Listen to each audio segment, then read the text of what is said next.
es el Espíritu Santo? Sabemos, mis hermanos, que el Espíritu Santo es Dios en acción liberadora, reparadora y transformadora, como cantábamos. Pero, ¿cómo obra el Espíritu Santo?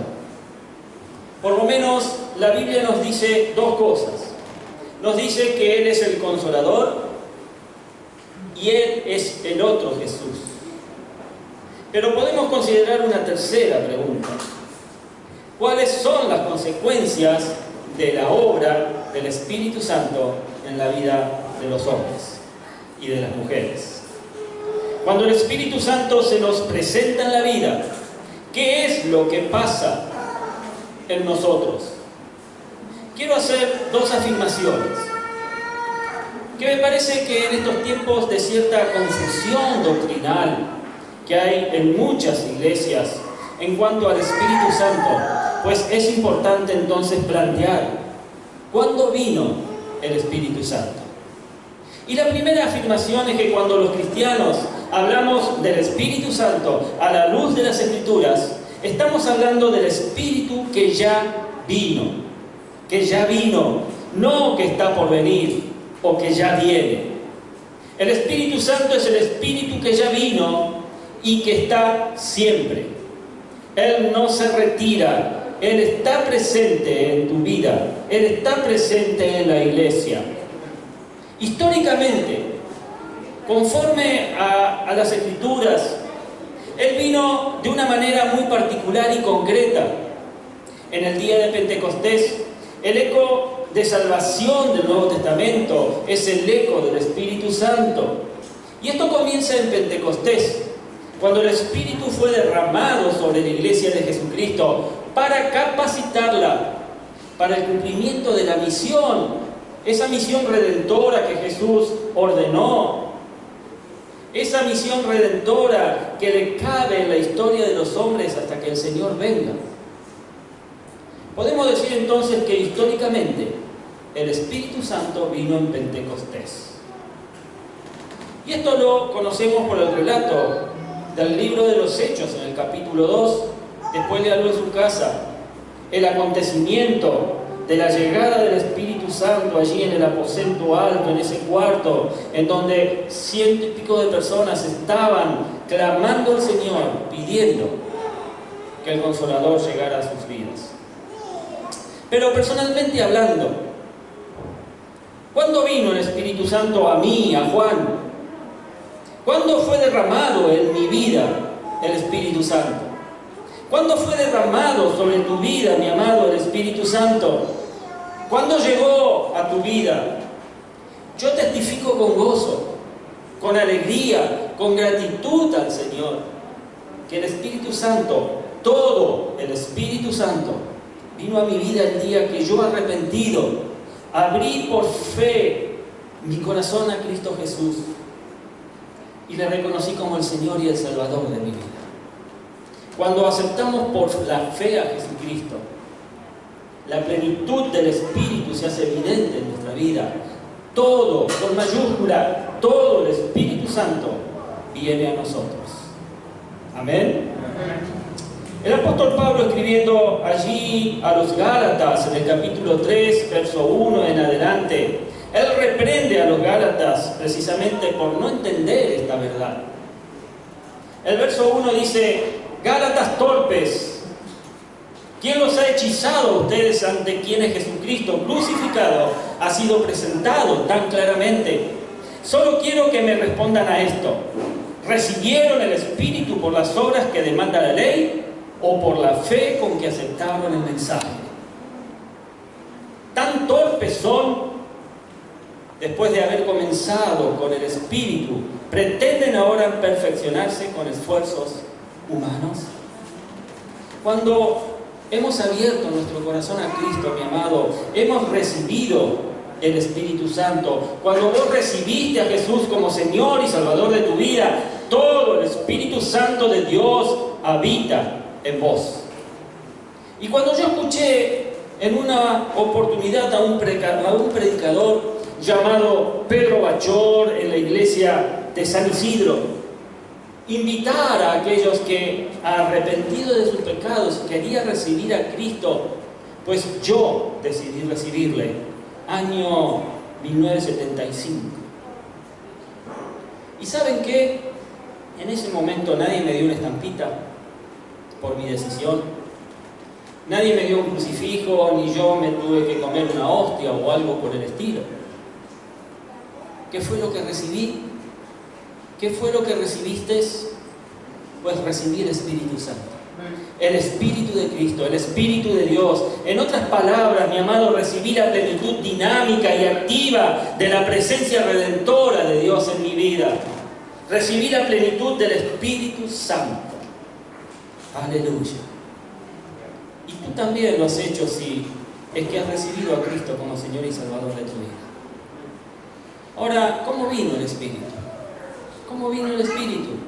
El Espíritu Él vino totalmente, no por pedazos, no vino en entregas periódicas o parcialmente. Vos no recibiste un poquito, un cachito, una porción. Él vino totalmente y yo recibí la plenitud de Dios de manera total ese día. El apóstol Pablo, escribiendo en la carta a los Romanos 8:9, dice: sin embargo, ustedes no viven según la naturaleza pecaminosa, sino según el Espíritu, si es que el Espíritu de Dios vive en ustedes. Y si alguno no tiene el Espíritu de Cristo, no es de Cristo. Tajante. Aquí, mi hermano, no se habla en términos de si está lleno hasta la mitad, o si está lleno de 3/4 partes, o está lleno de todo. O se tiene el Espíritu o no se tiene. ¿Lo tenés o no lo tenés? El Espíritu del cristiano, si lo tenés.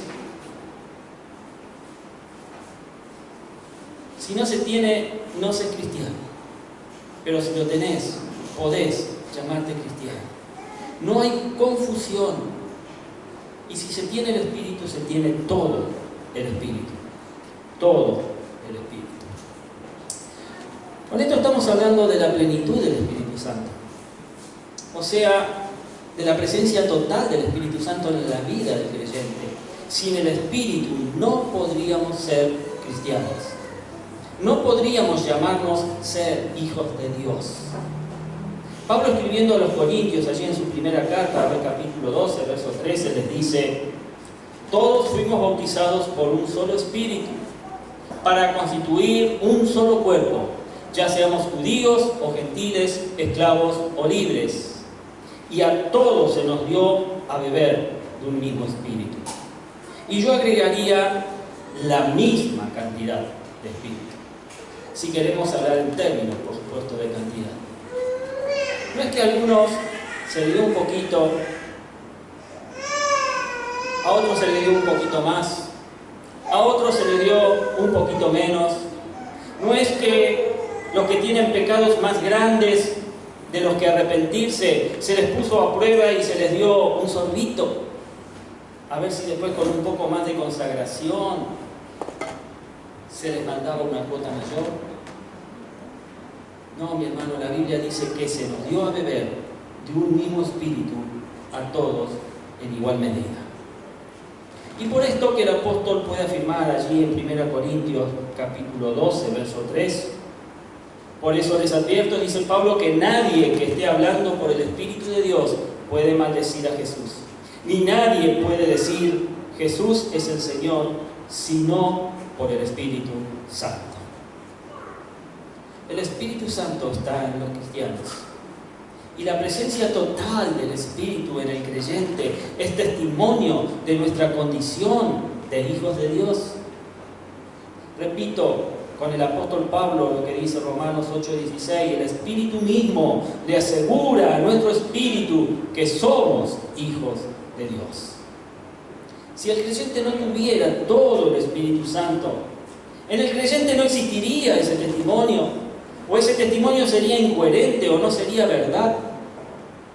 O todo el Espíritu o nada.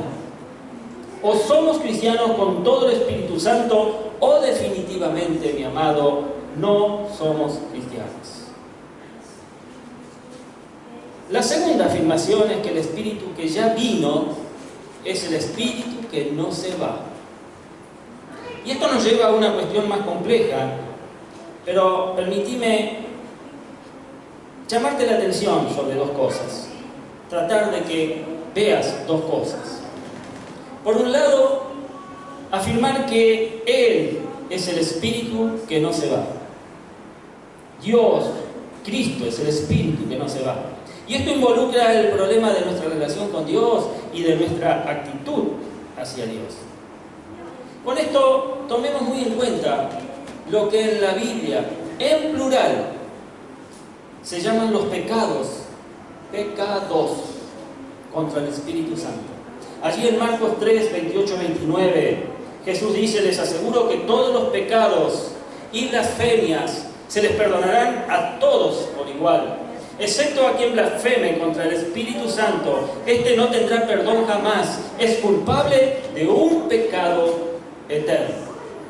Noten el plural de la palabra pecados, para que no haya confusión. Se trata de los pecados contra el Espíritu Santo. ¿Y quiénes son los que pecan contra el Espíritu Santo? Los que pecan contra el Espíritu Santo, a la luz de las Escrituras, es evidente que pecan contra el Espíritu Santo somos nosotros, los cristianos. Son los creyentes los que cometen estos pecados. Todos los días, mi hermano, vos pecás, y al hacerlo pecás contra el Espíritu Santo, contra Dios, contra Jesucristo. ¿Y por qué y cómo? Pues los cristianos pecan contra el Espíritu Santo de dos maneras. Por un lado, según la Biblia, esto ocurre cuando los creyentes apagan el Espíritu. Primera Tesalonicenses 5:19, apóstol Pablo exhorta: no apaguen el Espíritu, dice él. No apaguen el Espíritu. ¿A qué se está refiriendo Pablo con esta expresión? No apaguen el Espíritu. Los creyentes apagan el Espíritu Santo.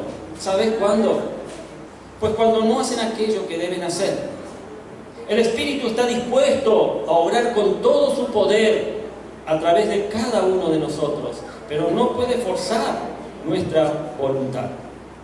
Él no te puede torcer el brazo ni obligar a hacer aquello que vos no querés ni tenés intenciones de hacer. Con paciencia, Él espera que le permitamos manifestarse a través de nosotros. No ser dóciles a sus impulsos y frustrar sus intenciones es pecar contra Él. Por otro lado, los creyentes pecan contra el Espíritu cuando lo contritan. Una expresión viene en Efesios 4:30, donde el apóstol amonesta diciendo: no agravien al Espíritu Santo de Dios, con el cual fueron sellados para el día de la redención. Contristamos o agraviamos al Espíritu Santo cuando hacemos aquello que no debemos hacer. Y todos los días hacemos cosas que no deberíamos hacer. Cada vez que transgredimos los mandamientos del Señor y hacemos cosas que se oponen a su voluntad revelada, pecamos, mi amado, contra el Espíritu de Dios, contra el Espíritu Santo. Sea que no hagamos lo que debemos hacer o que hagamos lo que no debemos hacer, en ambos casos se trata de pecados contra el Espíritu Santo. Pero la Biblia habla también del pecado. Noten el singular, el pecado contra el Espíritu Santo. En este caso, este es un pecado propio de los incrédulos. ¿Cuál es el pecado contra el Espíritu Santo?, se preguntará usted. Jesús lo menciona enérgicamente en Mateo capítulo 12, verso 31-32, cuando dice: por eso les digo que a todos se les podrá perdonar todo pecado y toda blasfemia, pero la blasfemia contra el Espíritu no se le perdonará a nadie. A cualquiera que pronuncie alguna palabra contra el Hijo del Hombre se le perdonará, pero el que hable contra el Espíritu Santo no tendrá perdón ni en este mundo ni en el venidero. Las palabras de Jesús suenan muy duras y terminantes. Este pecado debe ser muy terrible para que no merezca el perdón de Dios de toda gracia y paciencia. ¿Cuál es este pecado que Dios no puede perdonar? Algunos han dicho que se trata de algún insulto muy grosero contra el Espíritu. Pero, ¿saben? El carácter perdonador de Dios se vería seriamente comprometido si Él no pudiera perdonar un insulto contra Él, como lo hacen muchos seres humanos. Para otros se trata de algún serio error doctrinal. Pero, sin embargo, no es necesario aprobar un examen de teología para entrar en el reino de los cielos. Sino, ¿quién podría salvarse? ¿Usted es licenciado en teología? No, ni yo lo soy. Pero, sin embargo, no fue necesario para que nos dé paso al reino de los cielos. El autor de la carta a los Hebreos, allí en el capítulo 10, verso 29, nos da una clave, nos tira una pista para interpretar la expresión de Jesús, planteando una situación hipotética. El escritor dice así: ¿cuánto mayor castigo piensan ustedes que merece el que ha pisoteado al Hijo de Dios, que ha profanado la sangre del pacto por la cual había sido santificado y que ha insultado al Espíritu de la gracia? Y esto nos lleva a hacernos algunas preguntas. Y estas preguntas son: ¿acaso puede haber salvación para alguien que rechaza al Salvador? Pues la respuesta es no. ¿Puede haber perdón divino para quien no quiere ser perdonado? La respuesta vuelve a ser no.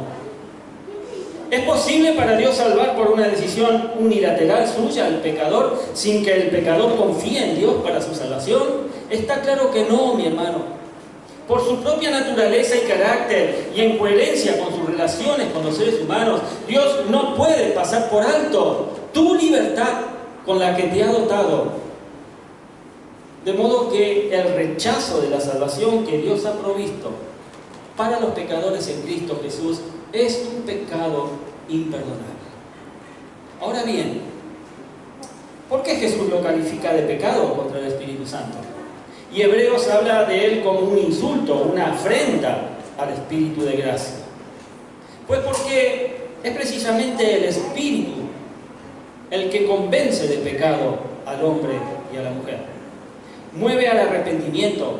El Espíritu Santo evoca la fe en la persona. El Espíritu Santo conduce a la salvación y produce el nuevo nacimiento. Para decirlo con una sola palabra, el pecado del que estamos hablando, mi amado, es la incredulidad. Incredulidad, con mayúsculas, así bien grande. Y la incredulidad no es otra cosa que la resistencia consciente a la obra salvadora del Espíritu. ¿Me estás entendiendo lo que te estoy diciendo? El Espíritu Santo que viene a la vida cuando confiamos en Cristo como Salvador y le obedecemos como Señor, no se va cuando pecamos contra Él, con los pecados en plural. Pero el Espíritu no viene a la vida cuando con incredulidad se rechaza a Cristo como la única esperanza de salvación para el hombre y la mujer. Así pues, el Espíritu que no se va, no viene frente a este solo pecado en singular, la incredulidad, que impide su obrar regenerador en la vida del pecador. Pero podemos estar seguros que cuando le permitimos morar en nosotros, su presencia es para siempre, es total, plena. Él mismo es quien nos capacita para nuestra perseverancia por la fe. ¿No es maravilloso esto de saber que todo el poder de Dios está a nuestra disposición gracias a la obra de Cristo y por la presencia poderosa del Espíritu Santo en cada una de nuestras vidas? Pues es maravilloso, mi hermano. Si aún no te has dado cuenta o no lo has notado, es maravilloso saber que todo el poder de Dios habita en tu ser. Si lo hemos recibido por la fe, entonces hagámosle espacio en nuestro ser interior. Haz el espacio en tu ser interior para que Él se exprese con toda su plenitud sobre tu vida. No lo apagues, no lo contristemos. Por el contrario, Ofrezcámosle nuestro cuerpo, ofrezcamos nuestra voluntad, ofrezcamos nuestra inteligencia y nuestros sentimientos para que Él pueda hacer evidente en nosotros y por nosotros la grandeza de su poder. Amén. Pues si la presencia del Espíritu no es una realidad todavía en tu vida, abrí tu corazón a Cristo. Abrí tu corazón, abrí tu mente, entrega tu espíritu a Cristo e invítale para que Él sea tu Salvador y sea tu Señor. El Espíritu de Dios que está activo en todas partes puede hoy morar en tu vida y hacer que ella se transforme en algo nuevo, se renueve, se sane, se cure, se restaure, sea algo nuevo. Él está presente. El Espíritu Santo está activo ahora en nosotros.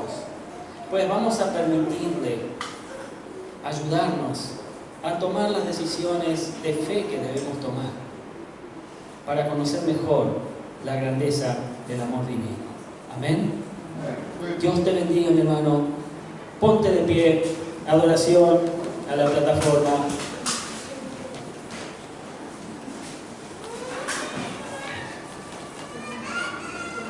El Espíritu de Dios está activo en tu vida.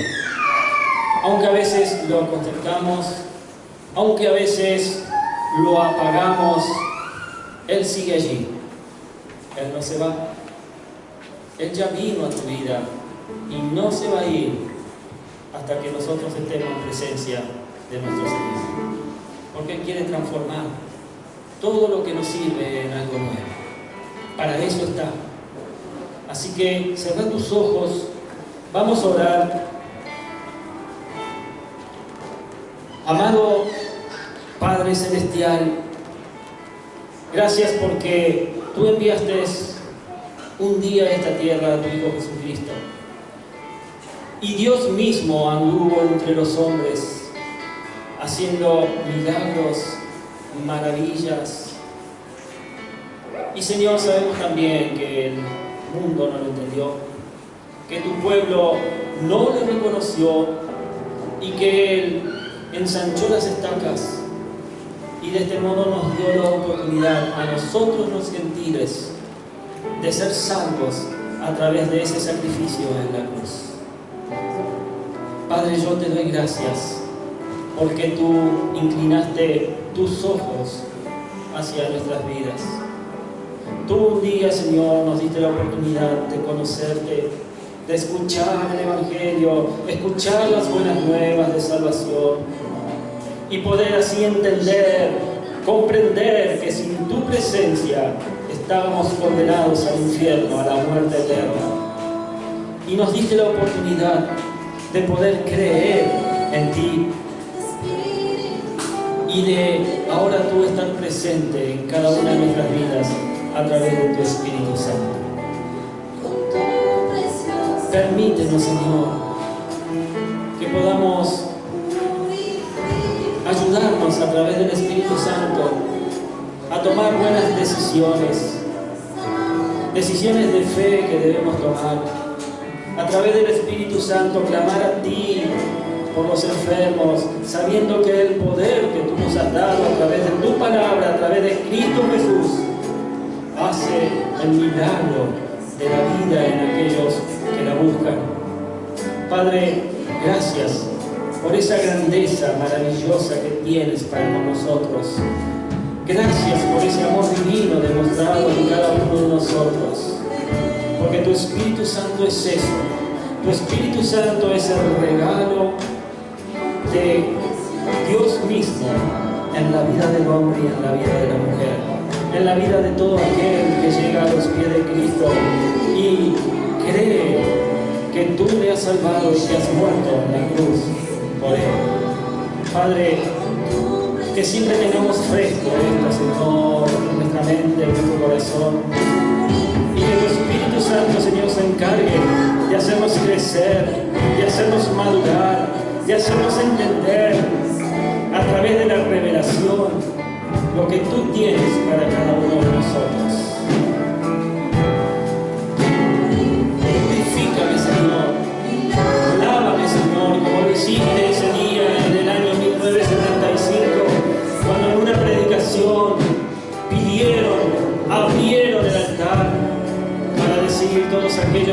aceptan a Jesús como Señor y Salvador, pasen al frente y allí estaba yo, Señor, con un corazón agradecido, creído en que tú realmente has salvado mi vida eternamente. Padre, gracias por ese amor divino derramado sobre mi vida y ese amor divino derramado sobre la vida de cada uno de los que han aceptado a Cristo como Señor y Salvador. Purificame, Señor, lávame, Señor, renuévame, Señor, restáurame, Señor, con tu poder. Sí, Señor. Purifícame y lávame, renuévame, restáurame, Señor. Sí, Señor, con tu poder. Purifícame y lávame, renuévame, restaurame, Señor, con tu poder.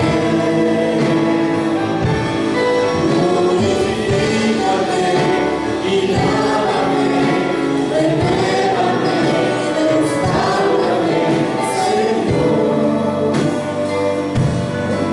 Que este sea nuestro deseo todos los días del resto de nuestra vida, Señor.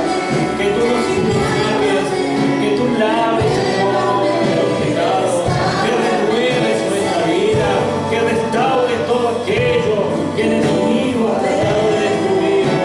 Porque tú tienes poder para eso. Sí, Señor.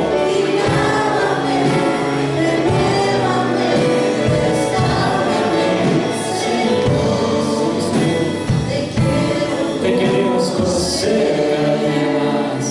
Y sé que tú estás anhelando ese momento en donde busquemos de tu presencia, en donde busquemos de tu conocimiento y te encontremos, Señor. Te quiero conocer. Aleluya. Dale un fuerte aplauso al Señor. Gracias, Padre.